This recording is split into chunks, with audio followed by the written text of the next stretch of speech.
Maju. Maju.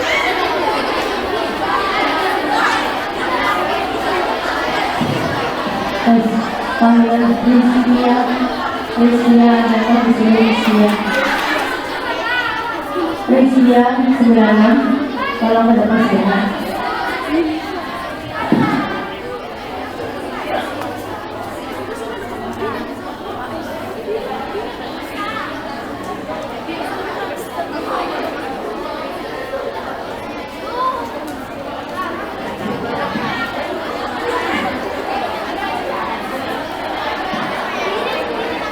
Bismillahirrahmanirrahim.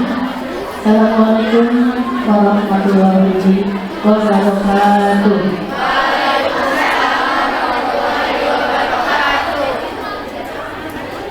Assalamualaikum warahmatullahi wabarakatuh.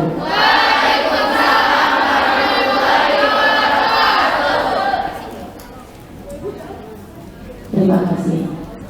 Ibu mau ulang salam lagi kalau masih ada suara. Saya berhenti ya, alhamdulillah. Alhamdulillah, puji syukur mari kita panjatkan kehadirat Allah Subhanahu wa taala bahwa hari ini kita bisa berkumpul di ruangan Masjid Miftahul Ulum dalam rangka kegiatan penyuluhan kesehatan reproduksi dan kesehatan mental bagi remaja.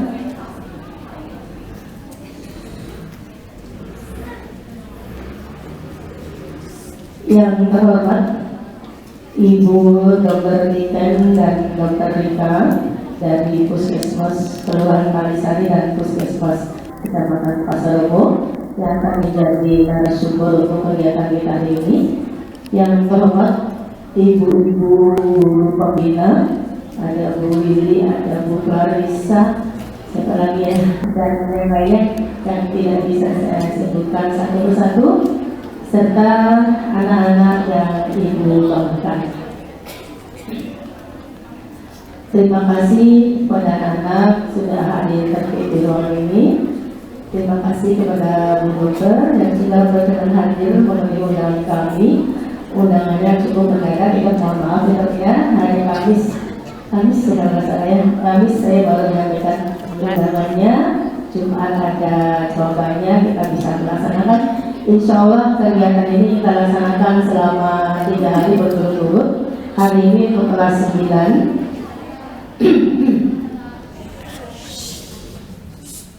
hari Selasa untuk kelas 8, dan hari Rabu untuk kelas 7. Sebagai informasi kenapa kegiatan ini diberikan kepada siswa, pertama untuk mengisi kegiatan setelah pelaksanaan PHS yang alhamdulillah sudah berlangsung selesai hari Jumat kemarin. Yang kedua, ini membekali anak-anak putra putri, kita sengaja pisahkan kegiatannya. Ini untuk putri yang dari Wabah Putra, supaya nanti karena masalah kesehatan reproduksi ya dan kesehatan mental, nanti kalau ada hal-hal yang ingin ditanyakan, takutnya kalau ada anak laki-laki kalian agak ribut untuk bertanya, maka sengaja dipisahkan supaya nanti bertanya enak karena semuanya perempuan luar ini ya.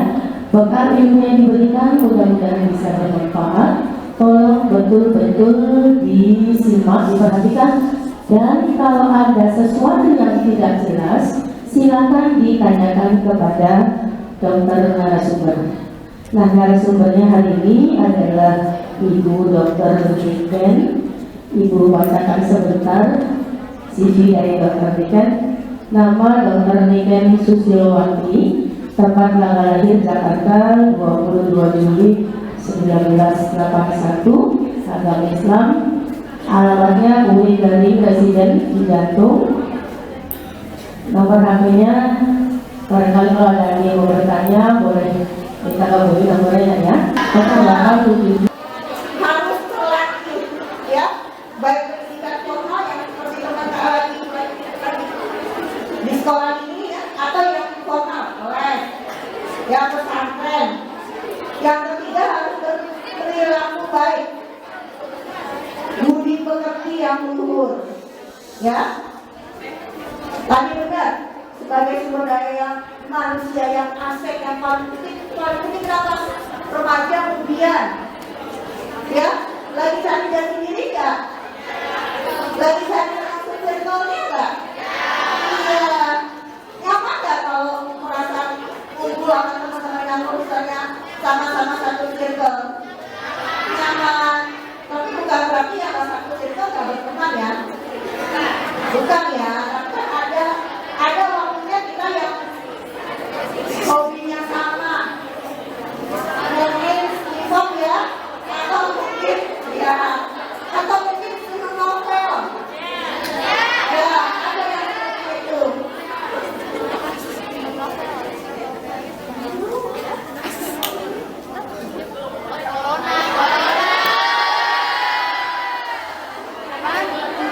Ya.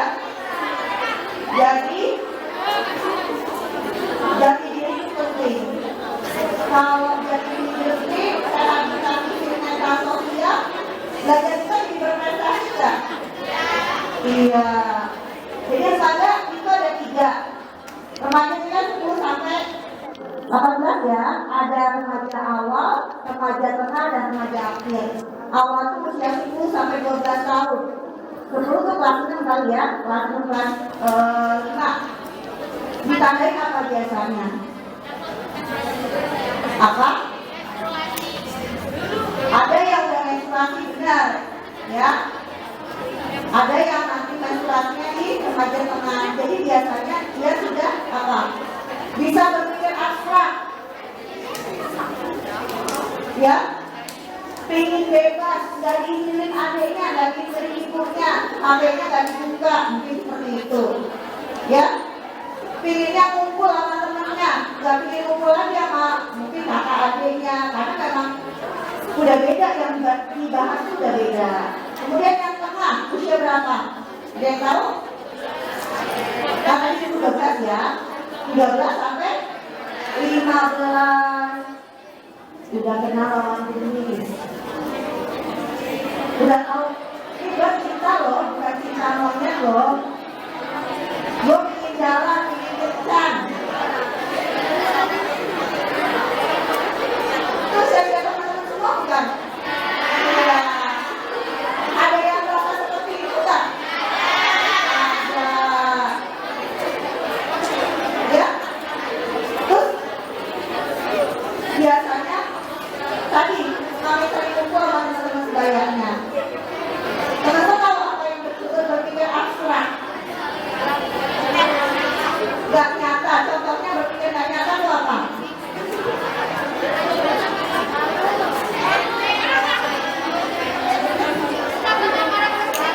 Suka karakter fiksi.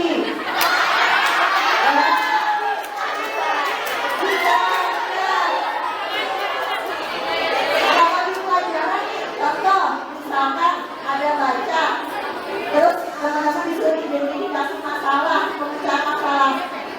Ada nggak di pelajaran itu? Itu juga abstrak. Masalahnya nggak kelihatan, hanya membaca. Kalau yang abstrak itu berarti kita sudah mengembangkan kemampuan kita memecahkan masalah. Masalah pelajaran, masalah cinta, ya seperti itu. Yang terakhir remaja akhir. Kalau remaja akhir apa terakhir? Ya 16 sampai 18. Dia sudah benar-benar bisa berpikir abstrak, jadi bisa memutuskan segala sesuatu yang kedepannya berkaitan sesuatu yang abstrak. Kemudian apa lagi? Dia sudah bisa mengungkapkan cinta. Cintanya cinta monyet atau cinta beneran nih?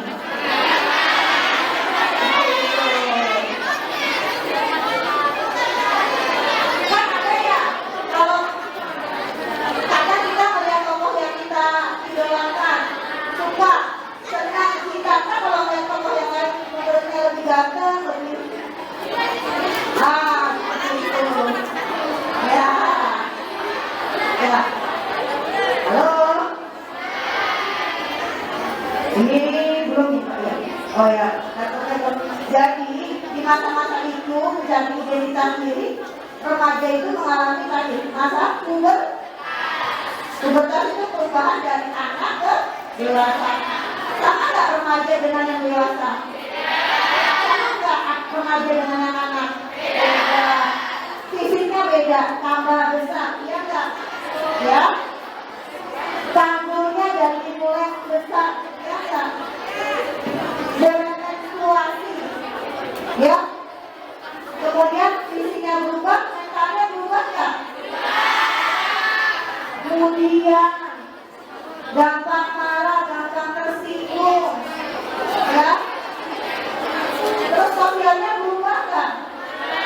Berubah karena kalau ngumpulnya sama teman-teman nih kelas 91, 91, nanti 92, 92, ya atau mungkin serang 91 dan 93 atau yang teman di rumah seperti itu. Oke? Halo? Nah, sekarang masuk ke alat reproduksi sendiri. Kalau alat reproduksi perempuan, mulai yang dari luar.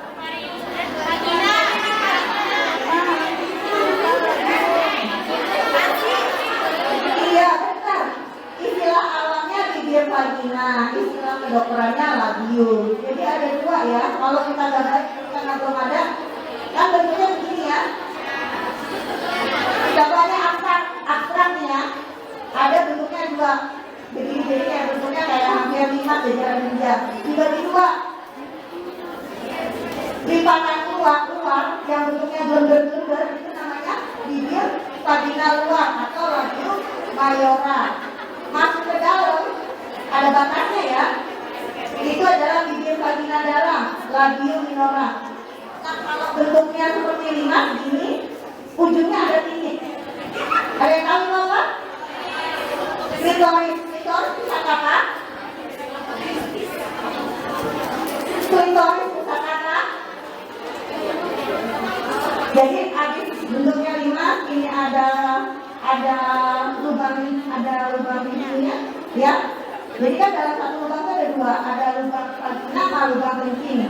Lubang kencing yang di atas, lubang vagina di bawah. Itu ada titik kecil di atas. Namanya klitoris. Atau kita istilah dokternya G-spot. Itu adalah titik rangsangan pada perempuan. Halo. Ini kita belajar buat pengetahuan. Ya, saya juga sering, bukan sering ya, dengan akses internet yang bebas, ya, maju, otomatis iklan kayak di IG, Facebook, Twitter, ya, Telegram, ada nggak iklan-iklan kayak gitu? Ada. Dibuka nggak?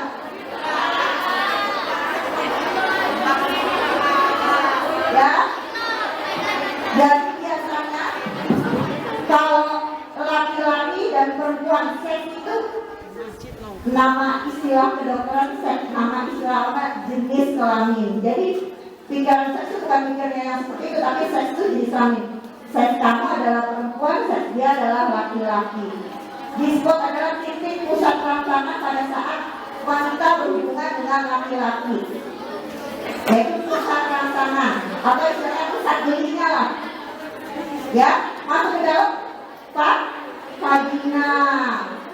Jadi vagina ada masuk ke dalam, masuk ke dalam. Vagina ada lubangnya. Kalau vagina belum ada lubangnya, itu udah tanda-tanda yang belum. Gimana? Kalau vagina ada lubangnya dari kelainan ya biasanya. Ada kan? Kayak sindrom apa? Gimana? Ada kan yang laki-laki, jadi cewek, laki-laki. Alat reproduksinya, tampilan perempuan, tapi di sini nggak punya, vaginanya nggak bolong. Yang berkembang alat reproduksi laki-laki itu sudah apa? Berikan sampel atau tidak? Nanti dicari ya.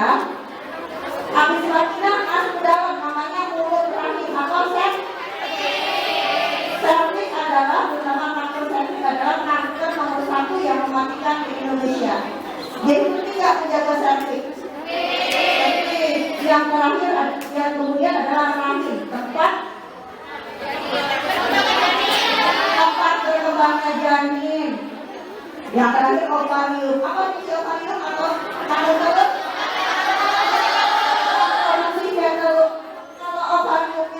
terjadi gangguan, misalkan ada kista ovarin, kira-kira ovarin yang dihasilkan bermasalah nggak? Bermasalah. Antara rahim dengan ovarin ada saluran. Jadi kalau perempuan ada saluran kecil, namanya saluran tubal. Kalau itunya tersumbat bermasalah nggak? Ovum atau sperma yang sudah dikeluarkan dari ovarin bisa masuk ke rahim nggak? Enggak, ya. Jadi bisa masalah. Ini mau dirawat nggak? Perlu dirawat. Jadi dari itu adalah tanda dari alat-alat organ reproduksi perempuan. Kemudian tandanya kita pubertas untuk perempuan. Kalau yang tanda pubertas primer apa? Menstruasi. Yang sekunder, panggul kita tambah besar. Kalau suara lebih khasnya ke laki-laki, ya. Jantungnya tumbuh, jadi suaranya besar. Kalau perempuan ada nggak rambut-rambut halus di kemaluan? Teman-teman punya semuanya? Normal, ya. Karena itu diatur oleh hormon, ya. Ada namanya hormon estrogen, ada progesteron, ada. Jadi hormon itu melalui komponen reproduksi, baik kelaminnya, vaginanya, alat-alat kelamin, karena kelamin yang kedua payudaranya membesar, seperti itu. Siklus menstruasi kita berapa? Normalnya itu bervariasi. Ada yang ya kalau itu namanya salimen. Kalau darah antara sekarang dengan selanjutnya namanya siklus. Normalnya itu 21 sampai 35, tapi rata-rata 26 hari. Kalau mennya siklusnya dari men sekarang ke men selanjutnya 40 hari normal kan? Atau siklus sekarang sama sebelumnya cuma 14 hari normal kan? Itu artinya mennya mungkin sebulan bisa 2-3 kali. Itu nggak normal ya? Atau mungkin nggak men 3 bulan. Tapi kalau pada masa remaja langsung kita bilang itu buru-buru nggak normal nggak? Enggak ya, karena remaja itu hormonnya baik estrogen dan progesteronnya belum seimbang. Jadi dari men pertama mungkin SMP kelas 1, halo. Dari SD biasanya waktu men pertama kali, habis itu misalnya keluar darah, men 3 hari selanjutnya 4 bulan, 6 bulan lagi baru keluar. Ada nggak yang seperti itu? Atau habis men pertama kali, kalau istilahnya namanya menate, men pertama kali, habis men di bulan ini, bulan depan mennya kayak 2 kali, bulan depan kayak 3 kali. Habis itu 8 bulan berhenti. Normal nggak? Belum bisa dikatakan normal dan normal ya, karena itu dia lagi adaptasi. Biasanya kalau seperti itu kita nggak buru-buru langsung diobatin. Ya, kita lihat dulu nih, biasanya kita konsultasikan ke dokter kandungan, di USG. Ada nggak kendala di rahim yang mempengaruhi siklus menstruasi? Kalau tidak ada, berarti itu normal karena hormonnya belum seimbang. Ya, jadi sistem reproduksi tadi penting untuk kita pelajari karena kita punya sikap dan perilaku. Sebenarnya pacaran boleh nggak sih? Tapi ada kayak pacaran.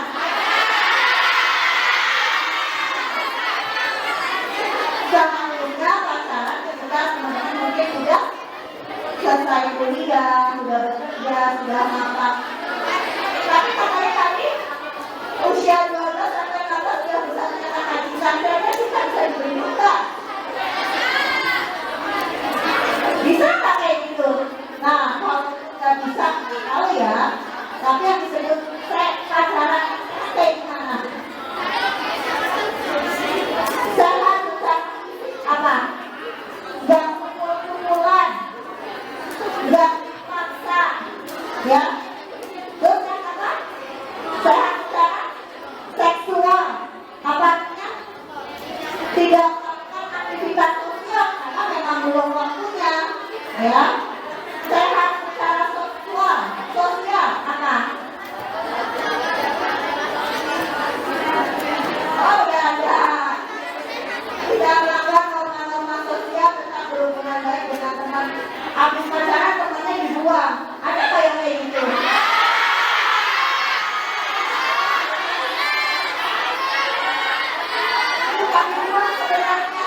harus kalau tapi dan laki benar nggak lihat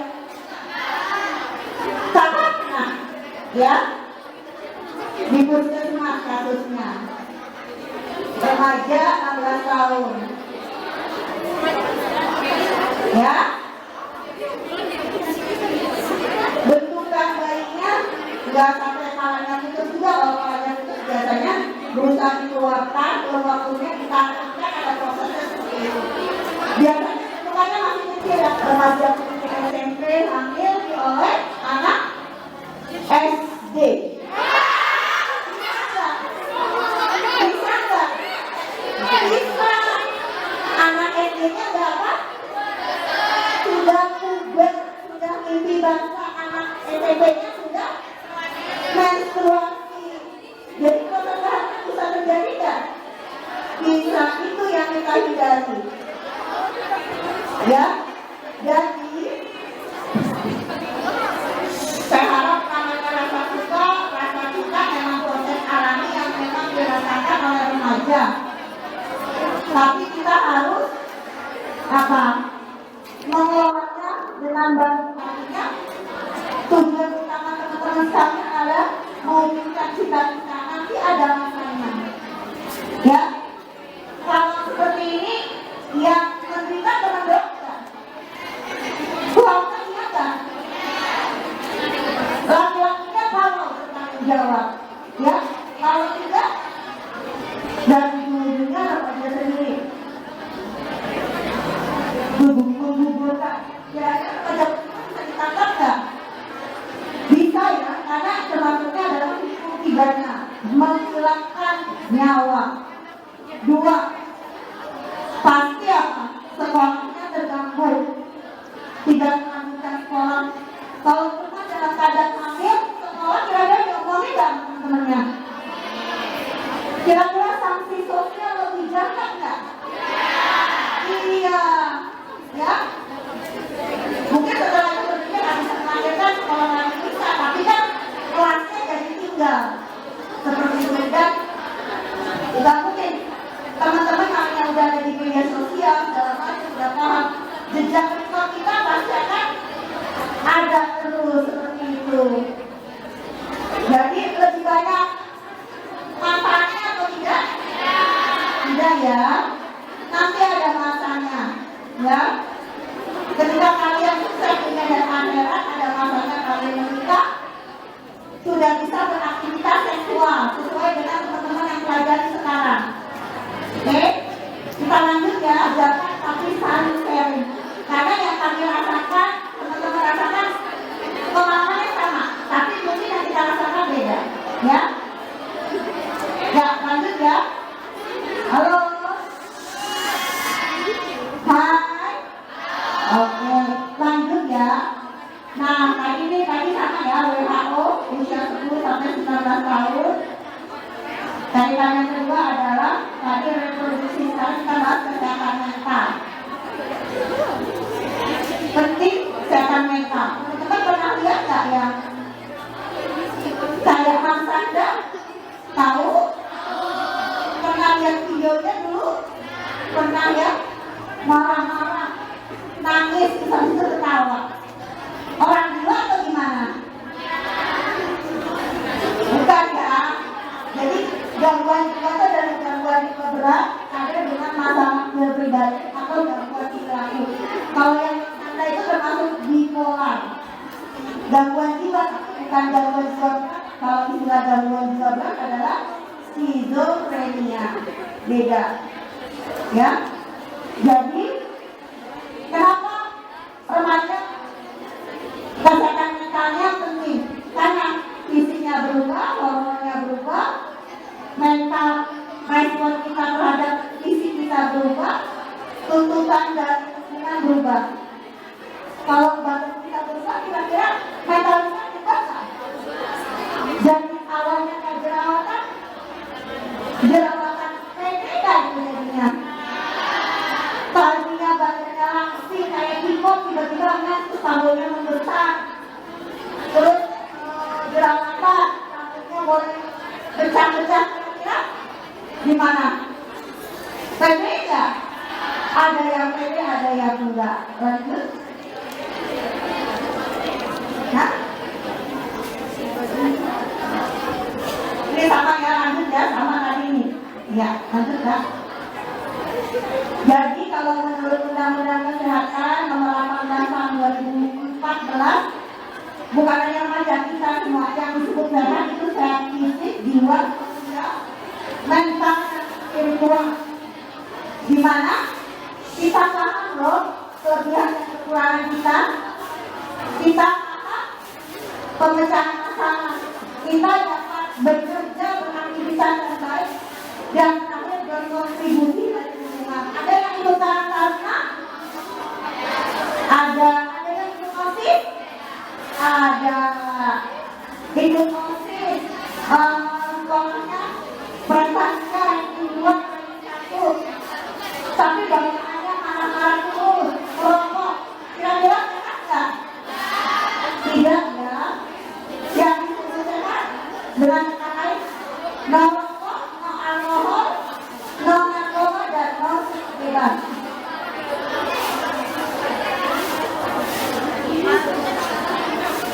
Nah, ini adalah masalah kecanduan pada remaja. Halo,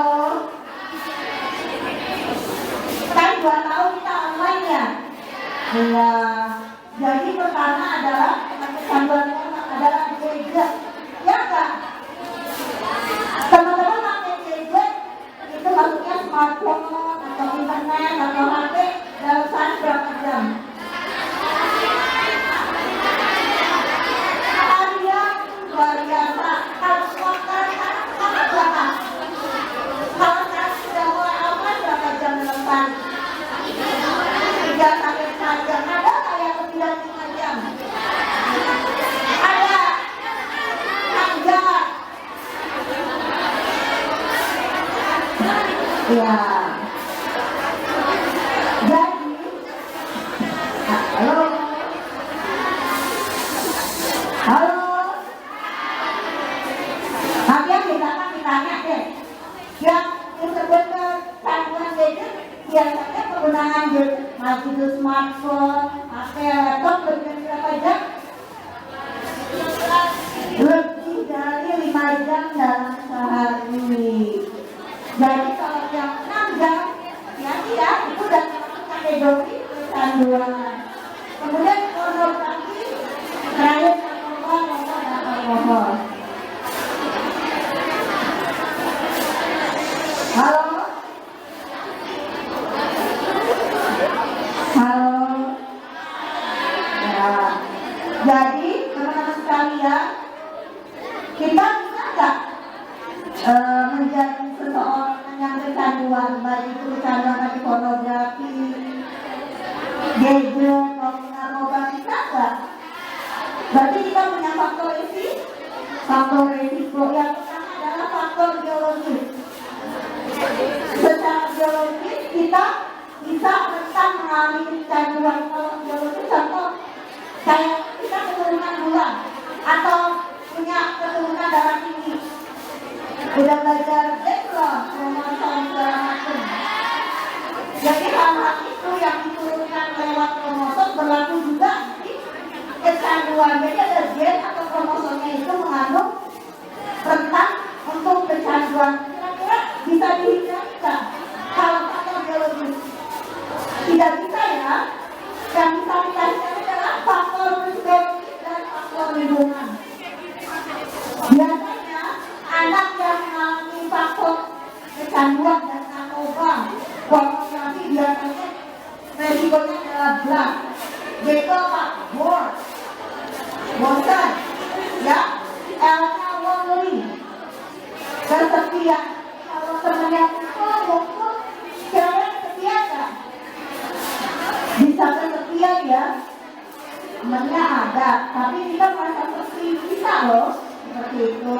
Kemudian angry, S-nya stres, T-nya capek. Kalau teman sebaya, teman sekolah dan lingkungan sekitar biasanya kalau faktor lingkungan tipe kepribadian teman-teman udah introvert. Ada nggak yang introvert? Ada ya? Iya, jadi tulis ungkapkan perasaannya, jati dirinya. Biasanya dia dapat diinfluence dan teman sekitarnya. Yuk kita ke sini, yuk kita ke sini. Kayaknya siapa? Jimmy lebih gantengnya dari Jim, gitu ya. Padahal menurut dia gantengan Jim. Ya lanjut.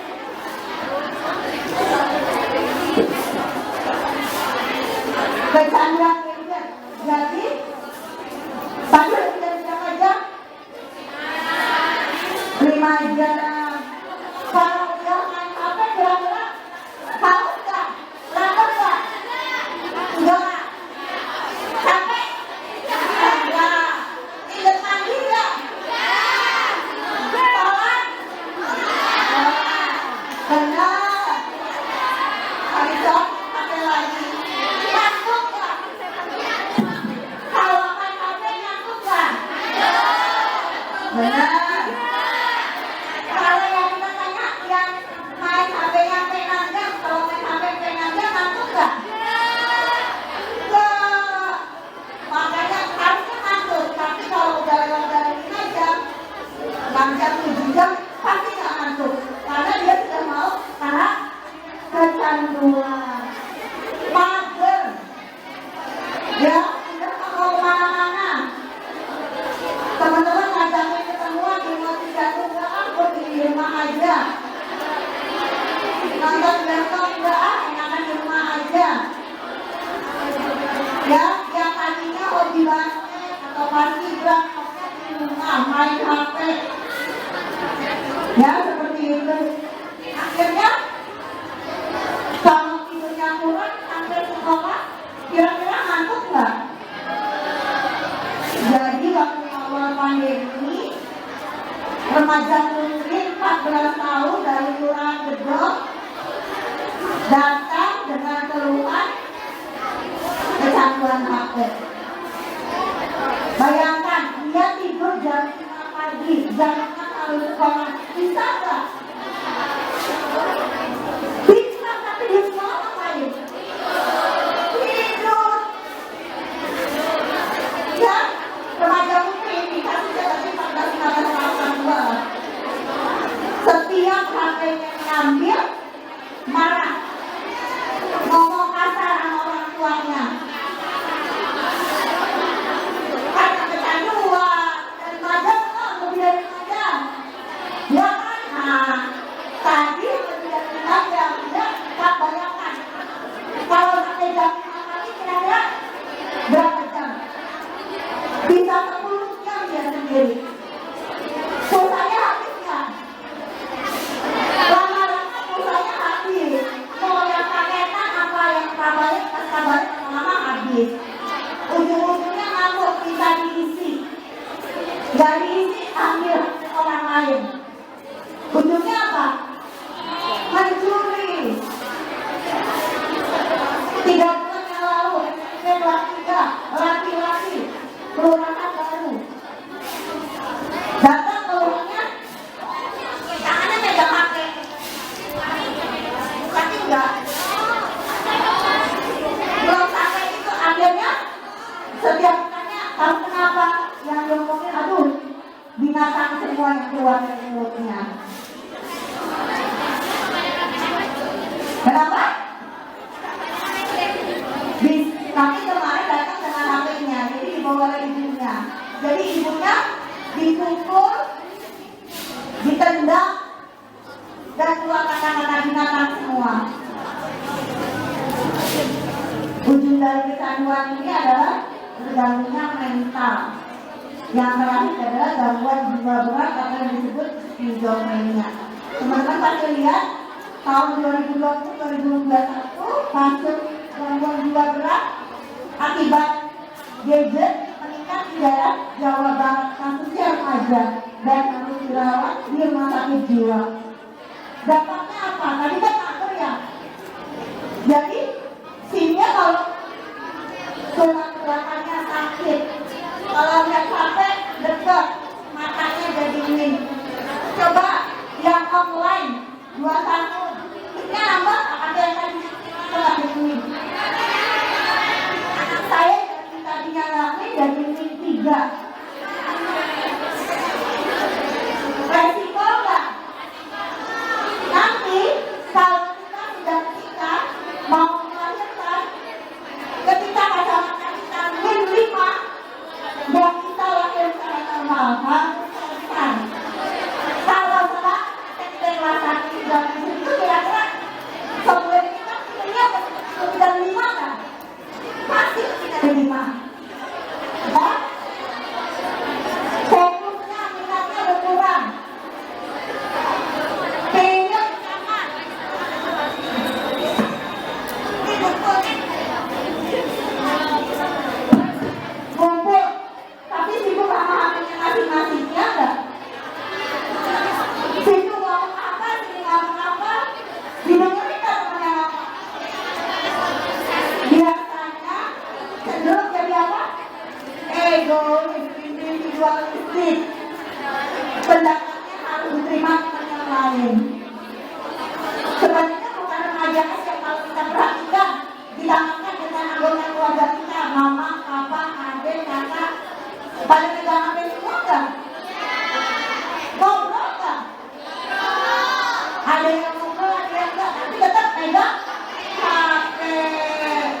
Ya lagi. Jadi dalam mengatasinya adalah teman-teman sendiri harus punya motivasi bahwa yang disebut remaja itu punya kecanduan, apapun itu namanya kecanduan tidak baik. Bisa nggak yang tadinya 6 jam lalu tiba-tiba cuma 1 jam? Nggak bisa, jadi diturunkan perlahan. Bikin kontrak nih, selama ulangan megang apa enggak? Ada yang megang, ada yang enggak. Oh, belajar pakai HP dan bukunya. Oke deh. Baiklah. Bolak-balik tanya dong. Jadi sudah konsentrasi enggak? Banyakan PDF-nya atau banyakan TikTok-nya?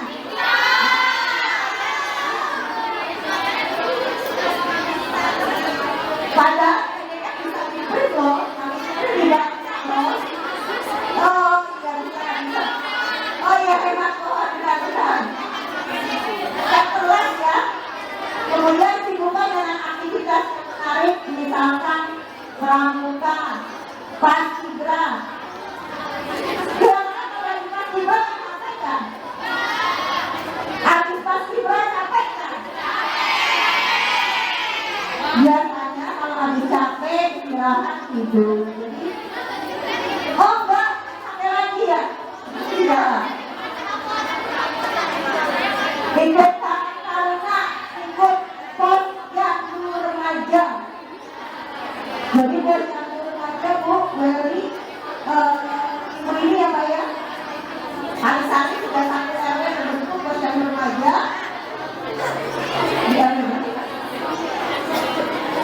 Kemarin di aula hari sudah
sana biasanya pihak laki-lakinya bilangnya kalau ketika dilakukan BAP oleh polisi, dia melihat pornografi sehingga dia terangsang menonton film, dan akhirnya namanya biasanya yang melakukan tindak kekerasan seksual itu biasanya yang sekarang lagi marak remaja, atau tidak remaja pun belum punya pekerjaan, iya enggak?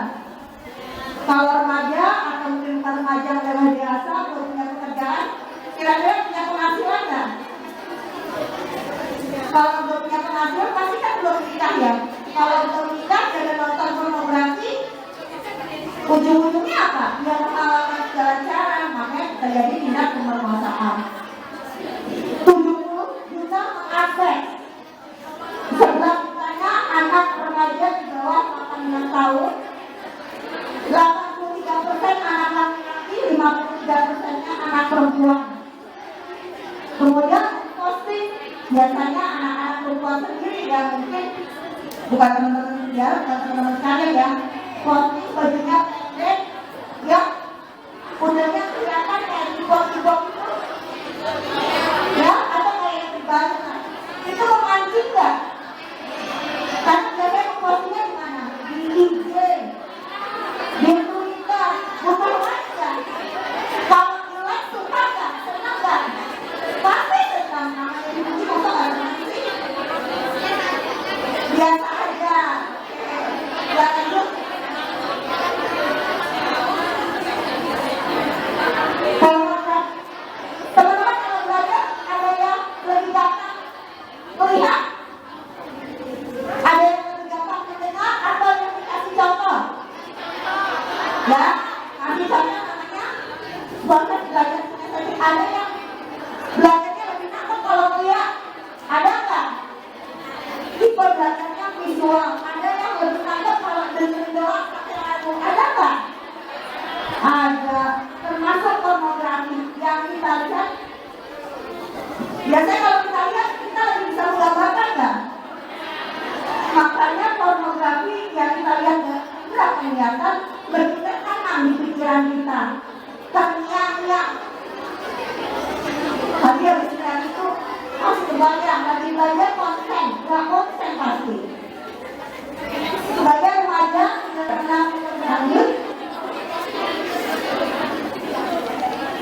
Nah, kan tadi dibilang biasanya remaja, dewasa yang belum punya penghasilan, dia itu sudah membayangkan apa yang akan kita seks pada remaja tengah usia 13 sampai 16. Usia teman sekalian bukan? Ini ya di seks itu kebutuhan dasar bukan? Kebutuhan dasar seperti makan, papan, kira-kira bisa dihindari kan? Tidak bisa, tapi dikontrol. Hanya kalau sudah nonton pornografi, dia tidak terkontrol, ya, nggak punya duit tapi pikir, kira-kira ngapain? Ujung-ujungnya terjadi tindak pemerkosaan. Kalau yang punya duit, kira-kira belum bisa ngapain? Seks, bebas, ya. Jadi teman-teman yang udah nangkap pornografi, cinta sama remaja, cinta itu interpretasinya bukan saya, bukan digandeng, bukan yang suka jemput. Cinta adalah kamu menyerahkan keperawananmu untukku. Boleh nggak? Tadi tahu kan yang acara saya tadi ya? Nah, kalau yang udah pornografi di otak yang nonton atau otak yang sudah kecanduan pornografi, nggak ada bangsa yang sehat. Karena kasih sayang diukur dengan kekuatan seksual. Yang lanjut, kalau pornografi itu merusak otak bagian depan, itu namanya prefrontal. Otak itu banyak, depan frontal, ya belakang situ samping Menpora, belakang office kita pusat penglihatan. Di sini tuh pusat konsentrasi, pusat perencanaan, ya, sehingga kita tidak bisa mengendalikan, gampang emosi, gampang curiga, ingin melakukan aktivitas seksual, dan terjadi hiperstimulasi dopamin dan endorfin yang akhirnya otaknya mengecil dan rusak. Kalau berhubungan seksual secara benar sudah menikah, secara kira-kira berhubungan seksualnya takut kan sama orang lain, karena memang udah kalau yang pornografi memperkosa atau kira-kira kamu ketahuan nggak? Takut ketahuan, biasanya hormon yang keluar adalah hormon dopamin dan endorfin. Kita jadi waspada, bersemangat, berdebat-debat. Tapi kalau dipakai berlebihan, otaknya jadi mengecil, ya.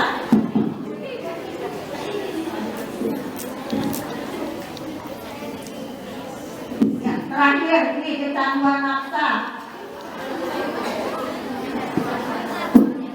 Teman-teman ada yang mengenal ini enggak? Kenal ya? Tapi tergantung enggak atau terkena enggak? Enggak ya? Teman-teman pernah enggak melihat temennya atau maaf lihat di Telegram atau apa yang suka perempuan kancing-kancing, silet-silet, self-harm itu bisa salah satu dia mentalnya lagi terganggu atau salah satu adalah penggunaan narkoba. Bentuknya dia sudah tidak punya duit untuk beli narkoba karena sudah kecanduan atau satu kalau karena buta silet disedot lagi darahnya. Tapi di dalam darahnya mengandung zat itu yang memberikan efek yang sama seperti narkoba yang dia pakai. Jadi narkoba singkatannya adalah banyak apa? Narkotika. Z-nya apa? Psikotropika. Z-A-nya apa? Zat aktif lainnya.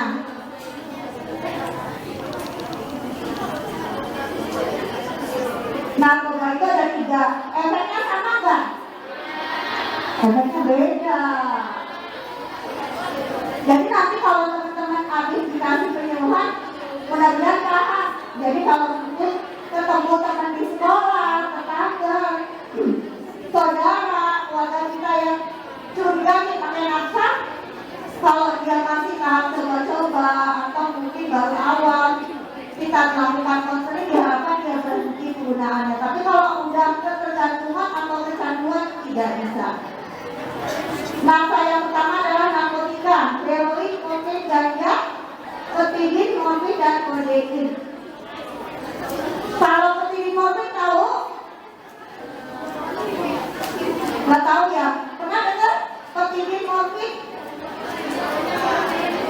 Sebenarnya ketidin, morfin itu adalah obat-obat kedokteran. Ketidin obat bius. Jadi kalau di operasi sesar pakainya ketidin. Ya, tapi disalahgunakan kan fungsinya membius pada saat tindakan biar dia nggak merasa sakit. Habis itu bangun, itu dosis kedokteran. Morfin adalah anti nyeri yang paling hebat. Biasanya digunakan pada kanker pasien kanker stadium akhir yang sudah nggak bisa kemoterapi, radiografi atau dioperasi. Rasa nyeri yang tentu hebat, tidak mengalami dari rasa nyeri apapun, tapi disalahgunakan. Biasanya orangnya tadi dia merasa dirinya sepi, sedih, sakit. Kalau menggunakan morfin udah nggak sakit, dicubit, ditonjok, diminta pun ketawa aja, bahagia. Jadi efeknya apa? Ini biasanya aktivitas kita jadi efeknya negatif tapi turun. Bahagia, senyum, mengantuk, ngomongnya sadar, belajar. Jadi kita nggak aktif. Nah kalau yang kedua, psikotropika kebalikannya, efeknya positif. Misalnya 1 kali 24 jam, bahkan 2 kali 24 jam waspada. Gak tidur 1 hari, belajar terus kuat. Bertanding 3 hari berturut-turut, bola-bola apa kuat. Biasanya pada penggunaan doping. Golongan-golongan obat psikotropika. Joget sehari semalam, tidur, gak tidur, kuat. Itu penggunaannya contohnya adalah ekstasi, sabu, ya. Amfetamin yang digunakan pada atlet-atlet yang menggunakan doping. Pernah dengar? Artinya kalau lagi bertanding terus-terusan ya. Harusnya capek nggak? Capek, tapi biar dia menang, dia menggunakan ini. Jadi efeknya positif. Aktivitas kita jadi giat. Belajar kita nggak ngantuk. Yang ketiga adalah zat adiktif, alkohol, inhalansia dan tembakau. Inhalansia contohnya apa? Inhalan, dihirup, inhalasi, Raycon, ya. Di pohon ya.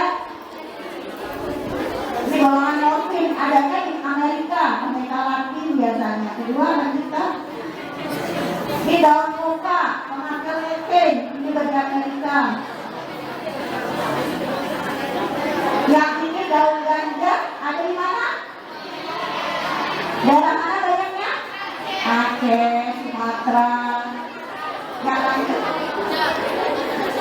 Kita pemandian biasanya sebelum kita, halo, lagi 10 menit lagi. Biasanya sebelum kita tergantung, biasanya yang dicari kelompok resiko tinggi siapa sih? Remaja, kenapa nggak dicari jati diri, ngumpul-ngumpul, ya masih gampang terpengaruhi. Dicari sama orang-orang yang nggak benar yang menyalahgunakan tadi. Coba-coba gratis, ikut yuk, aku yuk, dikasih gratis pasti enak. Lama-lama coba-coba sosial, biar dianggap satu circle, ikut juga. Terus lama-lama situasional biasanya udah pakai diri sendiri. Kalau sepi, gak ada orang, mungkin di rumah, mungkin kamar, gunain. Kemudian naik terus penyalahgunaan, yang terakhir adalah ketergantungan atau kecanduan. Penting gak deteksinya? Susah gak? Kalau tahapnya awal masih coba-coba, baru sekali dalam 3 bulan terakhir, kira-kira gampang kelihatan gak? Gak bisa, susah. Kecuali sudah tahap ketergantungan. Kalau ketergantungan tadi lihat dari jenis zatnya.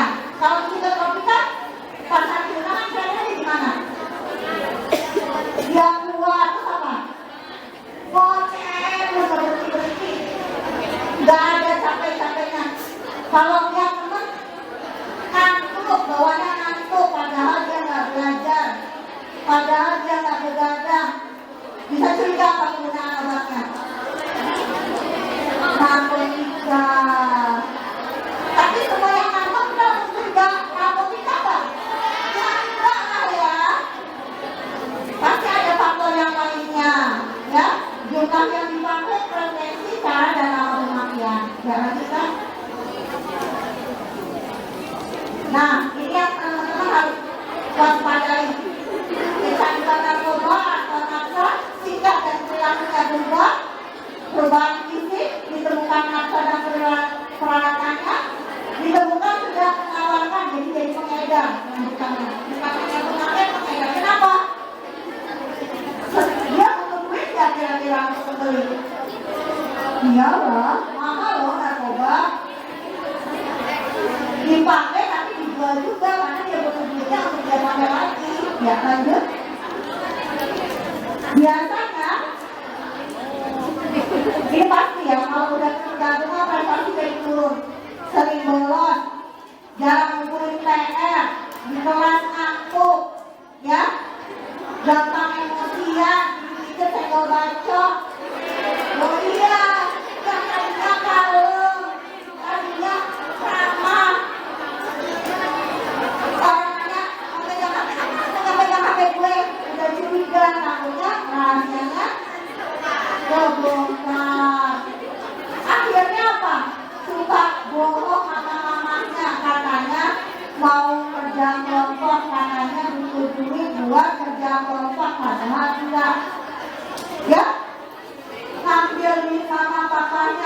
Dia mau sama kakaknya Hafiz, murid teman kelasnya. Suka mengongkos halangin adik kelas. Pola tidur berubah, malamnya begadang, paginya bangun, akhirnya tidur di kelas. Maka punya pengalaman teman kakak juga ada yang kena narkoba, waktu itu kakak nggak paham.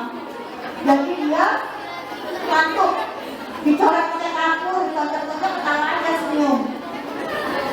SMP kelas berapa ya? Kelas 2 kalau nggak salah. Ya, itu kakak belum paham narkoba.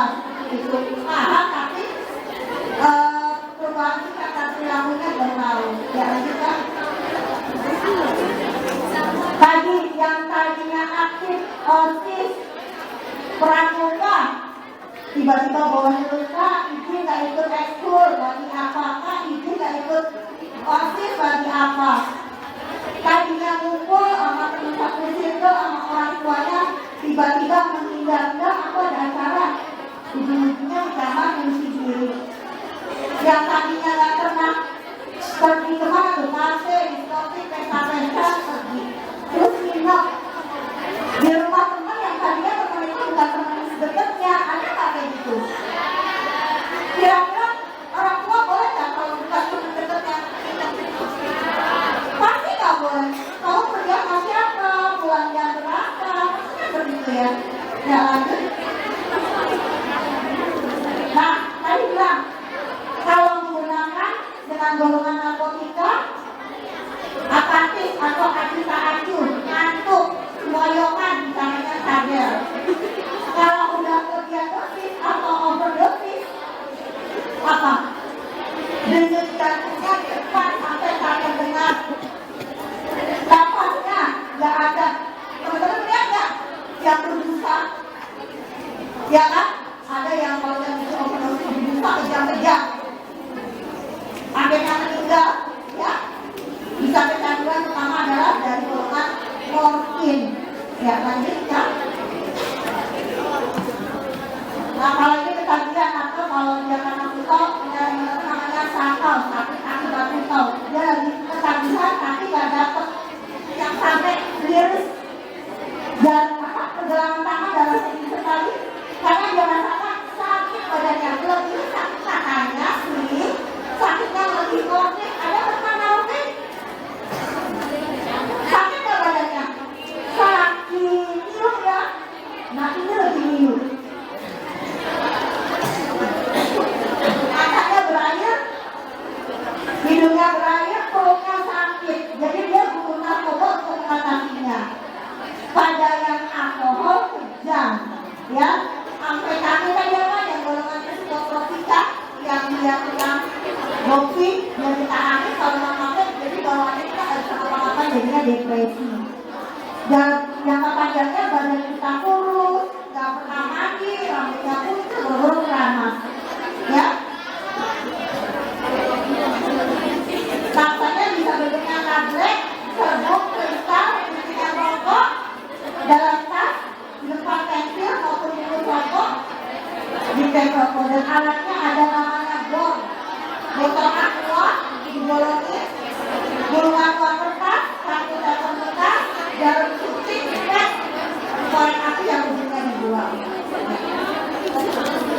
Jadi kalau teman baru curiga, baru tahan coba-coba atau situasional, boleh dideketin, curhat sama teman atau mungkin curhat sama guru BK. Tapi kalau udah kecanduan, kalian bisa nggak? Enggak. Jadi harus disarankan bertemu yang berkompeten, dokter spesialis, biasanya dokter spesialis di jiwa. Ya. Yang terakhir, efek dari narkoba yang 3. Satu apa? Mati, overdosis. Kedua apa? Kecanduan. Jadi lautan tindak yang ketiga adalah gangguan jiwa berat, orang gila, skizofrenia. Hanya ada 3 kalau udah kecanduan. Kiranya ada yang enak nggak? Nggak ada. Orang gangguan jiwa karena narkoba sembuhnya lebih susah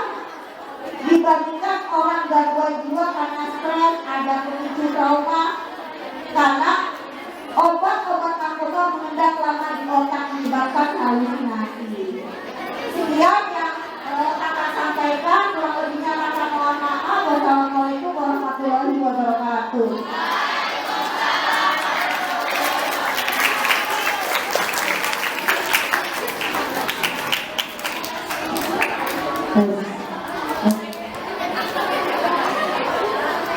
Terima kasih pada rekan-rekan yang sudah menyampaikan materinya. Anak Aida di belakang.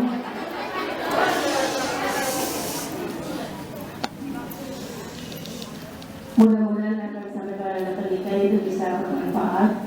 Sekali lagi, ini adalah bekal pengetahuan untuk kalian supaya hal-hal negatif yang terjadi akibat dari penyalahgunaan itu kita bisa hindari. Ya, ini harapan kita dan harapan orang tua, semuanya pasti bakal seperti itu. Selanjutnya kita pendidikan, mohon izin barangkali ada yang mau bertanya, silakan dipersilakan pada tiga penanya. Tadi di sebelah sini ada pertanyaan, silakan Pak, boleh berdiri. Pakai pengeras suara biar dengar.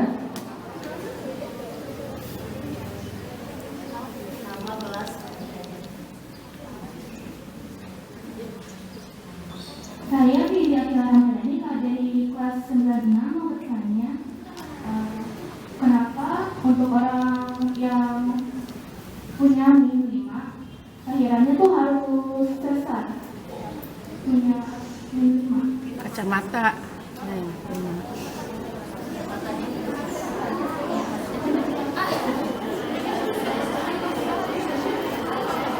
Diulang pertanyaan dong, tadi kan sudah menyampaikan kalau sampai minus 5 itu ada kendala saat kesalahpahaman. Pertanyaan jadi Pak ya. Pertanyaan kedua, kita langsung 3 pertanyaan biar Bapak sekali menjawab. Silakan. Dapat nama kelas.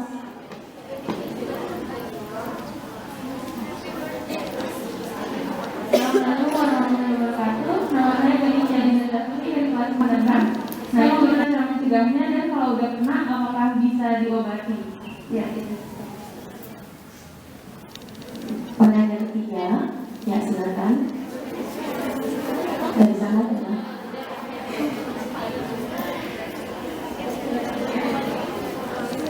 Perkenalkan, nama saya Laila Syifa, saya dari kelas 96. Tadi kan ada materi ya Bu mengenai ganja. Bagaimana cara kita membedakan antara ganja yang sudah diolah menjadi sebuah narkoba dengan sabu kan itu gimana cara kita nggak dibodohi sama orang, misalnya orang bilang oh ini cuma garam kok atau apa gitu. Gimana cara kita biar nggak dibodohi sama orang mengenai narkoba itu sendiri. Terima kasih. Dok, monggo. Ini diborong kelas 96 semua ya. Oke, silakan Bu Dokter. Tadi pertanyaan sudah. Oh ya.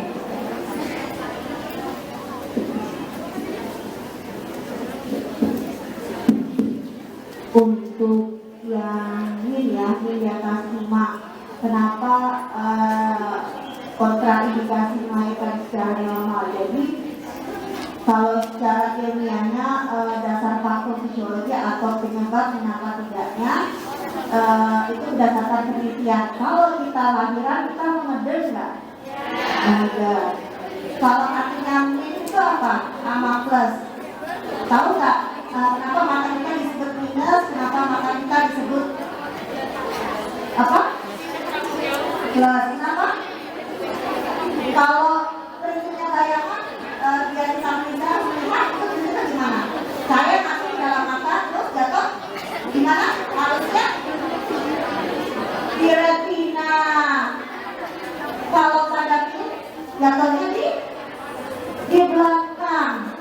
Jadi dia semakin minyak bertambah, berarti cahayanya jatuh sampai di belakang tuh, di belakang retina. Retina itu adalah saraf mata. Itu pusat penglihatan yang mengelola impul pelaksanaan cahaya sehingga kita melihat. Kalau ini kita semakin bertambah, kan kalau gambar ini retina. Terus kalau saya rangsangan jatuh di belakang kan gambar ini ya. Jadi kesannya, nah retinanya itu kalau misalnya itu dia akan misalkan ke belakang. Itu ya, seperti itu. Nah, kalau kita lagi lahiran secara normal, kita mungkin pasti Mungkin teman-teman belum merasakan, tapi yang sudah merasakan pasti mengejar, karena prinsipnya kayak kita gerakin, benar nggak? Walaupun nggak keras, pasti ada refleks mengejar. Nah, kalau pada bayangkan kalau yang dikeluarkan bayi, apalagi bayi besar, pasti kita prosesnya mengejarnya lebih berat atau lebih kencang tenaganya. Jadi kalau pada yang tadi ketika mengejar ditakutkan, refleks tekanannya itu sampai ke tekanannya semua. Kalau kita ngejar, jangan pakai doa, jangan badan, kepala, masih ngejar dari atas kan semuanya. Ya, jadi mempengaruhi tekanan mata di bawah mata sehingga tadi retina yang tadi tertarik semakin tertarik. Bisa pecah nggak? Kalau retinanya pecah bisa melihat nggak? Nggak bisa. Retina itu adalah pusat pengolahan data. Jadi kalau retina adalah sel saraf mata, itu yang nggak boleh. Ya. Kemudian yang kedua, kanker serviks. Penyebabnya apa? Penyebabnya virus ya. Human papillomavirus. Teman-teman kelas 5, kelas 6 udah divaksin HPV? Salah satu pencegahan dari kanker serviks adalah vaksinasi dari HPV tadi. Jadi human papillomavirus salah satu penyebab kanker serviks selain penyebab kutil kelamin. Jadi kelaminnya atau labialnya atau bibir vaginanya kayak gender ayam. Kan bibir mana kakak? Kalau kena human papilloma, jadi kutil kelamin bentuknya kayak gender. Tahu gender ayam yang warnanya merah? Bentuknya begitu dan bau sekali. Jadi pencegahannya salah satu adalah HPV. Tidak gonta-ganti pasangan, ya, tidak melakukan seks bebas itu. Nah, kalau teman-teman ya tiga-tiganya itu wajib dilakukan, makanya HPV kelas 5 dan kelas 6 wajib. Kalau dulu zaman kakak belum ada vaksin itu, ya gue lihat itu Jakarta termasuk pilot project untuk vaksinasi ini. Tahu nggak satu biaya harganya berapa? Jutaan. Teman-teman disuntik bayar nggak? Enggak, gratis. Jadi manfaatnya besar dan gratis. Kalau nanti tidak ditanggung pemerintah udah bayar sendiri, tapi tinggalnya sudah jutaan. Disuntiknya 2 kali. Yang gratis. Oh ganja ya, mas aku ya. Kalau ganja golongan apa? Narkotika. Kalau satu golongan apa? Psikotropika. Tapi kakak di awal bilang nggak, deteksinya gampang nggak? Susah. Deteksinya susah, tapi perlu nggak tetap dilakukan deteksi? Para pengedar ini pintar kan? Pintar ya, makanya diterbitkanlah atau dibentukkan suatu badan narkotika yang anggotanya juga anggota kepolisian, intelijen, gabungan. Jadi kemasannya memang agak susah dibedakan. Jadi tadi yang sebelah mana yang terakhir? Oh iya. Jadi kemasannya memang sudah susah dibedakan saat ini. Kalau bentuknya kemasan pertama karena mereka semakin pintar mengolahnya, mungkin sulit untuk kita mendeteksinya. Tapi waspada yang harus kita waspadai satu, yang memberikan itu wajib kita kenal. Emang teman-teman tahu dikasih oleh seseorang yang nggak kenal, baru pertama kali dan nggak tahu itu jenisnya apa, bentuknya apa, kira-kira tahu nggak? Enggak kan? Apalagi megang HP langsung bentuknya apaan ya? Terus biasanya tahu itu narkoba atau enggak atau jenis apa ya kita sudah menggunakan, tiba-tiba dari dia habis pakai yang anak yang bentuknya garam, tiba-tiba dia ketawa terus kocek, dan habis tenaganya berarti satu. Kalau tiba-tiba dia nanggung ngomongnya saya berarti golongan narkotika. Jadi kalau kita kemasan yang masih bisa dibedakan. Jadi prinsipnya menentukan kita apa efek yang ditimbulkan, positif atau negatif, efek itu ya. Yang kedua, tidak boleh percaya dengan orang yang tidak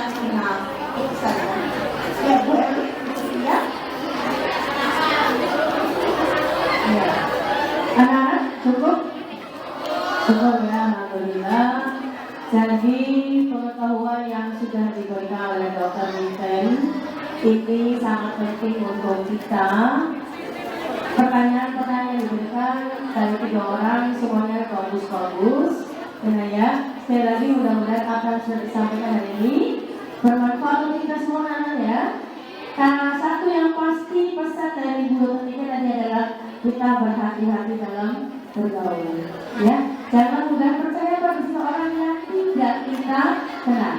Nah ya, kita boleh berkata tidak untuk setiap tawaran makanan atau minuman yang diberikan oleh orang yang tidak dikenal. Berhati-hati itu penting. Nah ya, untuk kita dapat bersama. Baik anak-anak, kita berikan aplaus dulu pada Dr. Vincent. Ya, terima kasih Bu Dr. Vincent. Mohon maaf kalau anak-anak ada masih banyak yang belum mohon maaf Dr. ya. Anak-anak sekali lagi kita sampaikan terima kasih pada Dr. Vincent. Mudah-mudahan ini bermanfaat ilmu yang diberikan dan kita bisa menerapkan dalam kehidupan sehari-hari. Mari kita tutup acara hari ini dengan baca hamdalah. Alhamdulillahirrahmanirrahim. Terima kasih untuk Bu Karisa, Bu Kami yang sudah mendampingi, Bu Lili yang sudah ngisi acara ini, Bu Dr. Vincent, Bu Dr. terima kasih. Anak-anak istirahat dulu ya. Nanti kita melanjutkan ke acara yang ketiga. Terima kasih.